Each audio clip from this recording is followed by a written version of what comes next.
بسم اللہ الرحمن الرحیم۔ معزز ناظرین السلام علیکم۔ آج ہم حکایات شیخ سعدی میں سے جوشیلہ مرید کے بارے میں بیان کریں گے۔ ترک سپاہی ایک رنگین مجلس میں گا بجا رہا تھا کہ کسی مرید کے جوشیلے مرید نے برداشت نہ کرتے ہوئے ان کی دف اور سارنگی کو توڑ دیا۔ ترکوں نے اس مرید کو بالوں سے ایسے ہی پکڑ لیا جس طرح سے اس نے ستار کو تاروں سے پکڑا تھا، اور ایسے ہی پیٹا جس طرح دف کو پیٹا جاتا ہے۔ ساری رات درد کی وجہ سے سو نہ سکا۔ اگلے روز پیر صاحب کی خدمت میں حاضر ہو کر سارا واقعہ عرض کیا تو پیر صاحب نے فرمایا،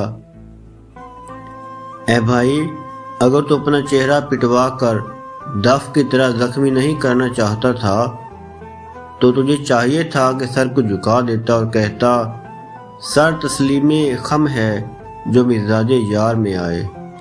شیخ سعدی علیہ رحمہ کی حکایت سے میں سبق حاصل ہوتا ہے، ہر کام میں حکمت عملی ضروری ہے۔